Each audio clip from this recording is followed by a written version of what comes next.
స్తోత్రం యేసయ్యా. ప్రియమైన దేవుని బిడ్డలారా, క్రీస్తు నామములో మీ అందరికీ సమాధానం కలుగును గాక.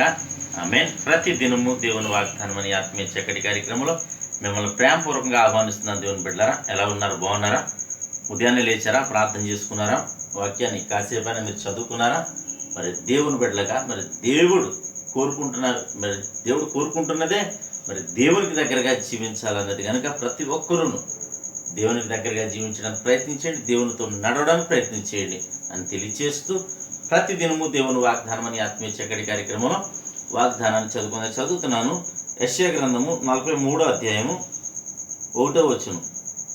అయితే యాకోబు, నిన్ను సృజించిన వాడు యెహోవా, ఇశ్రాయేలు, నిన్ను నిర్మించిన వాడు ఇలాగ సెలవిస్తున్నాడు, నేను నిన్ను విమోచించి ఉన్నాను, భయపడకము, పేరు పెట్టి నిన్ను పిలిచి ఉన్నాను, నీవు నా సొత్తు.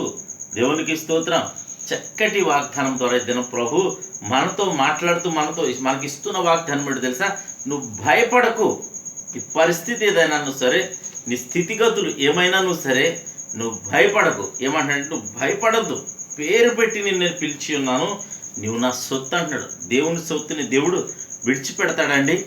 విడిచిపెట్టడు. కనుక మనకి ఎదురవుతున్న పరిస్థితులు కావచ్చు, అనారోగ్యాలు కావచ్చు, బలహీనతలు కావచ్చు, మరి నిందలు, అవమానాలు, పోరాటాలు, మరి ఏమొచ్చినా దేవుడు విడిచిపెట్టే దేవుడు కాదు అని వాగ్దానం చేస్తున్నాడు. కనుక మనకున్న వాటిని అలక్ష్యంగా ఉంచి మరి దేవుని వైపే లక్ష్యం ఉంచి మరి ముందుకు సాగిపోవాలని, ఎందుకంటే విశ్వాసము దాన్ని కొనసాగించు వాని వైపు మరి చూస్తూ కొనసాగిపోవాలని హెబ్రీయులకు రాసిన పత్రికలో ఉంది. కనుక ప్రతి ఒక్కరూను వాగ్దానాన్ని బట్టి ముందుకు సాగిపోవాలని తెలియచేస్తూ దేవుడి మాటలు దీవించును గాక. ఆమెను ప్రార్థన చేసుకుందాం. స్తోత్రము తండ్రి, వందనాలు యేసయ్యా. ప్రతి దినము దేవుని వాగ్దానం అని ఆత్మీయ చక్కటి కార్యక్రమంలో తండ్రి మీరు ఇస్తున్న వాగ్దానం, పేరు పెట్టి నిన్ను పిలిచి ఉన్నాను, భయపడుకుంటున్నావు ప్రభా.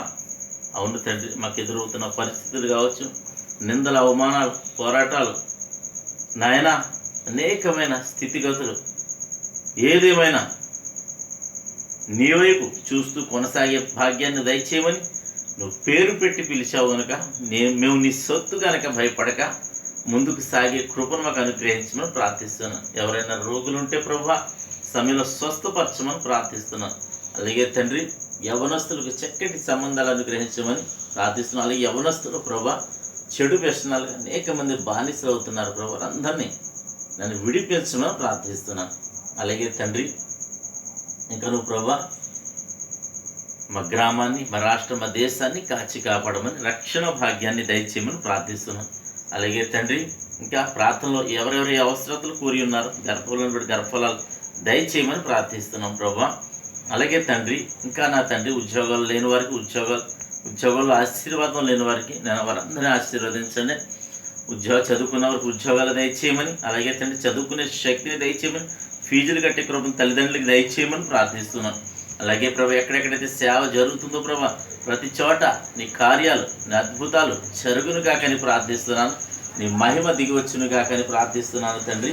అలాగే ప్రభా, ఎంతమంది ప్రజలు నా తండ్రి నాయన యూట్యూబ్ ద్వారా వింటున్న వారందరి జీవితాన్ని వాగ్దానం నెరవేర్చమని ప్రార్థిస్తూ ఈ దినం ఎవరిది మ్యారేజ్ బర్త్డేను బిడ్డలను దీవిస్తున్నాం ప్రభా, మీరును దీవించమని ప్రార్థిస్తున్నాం.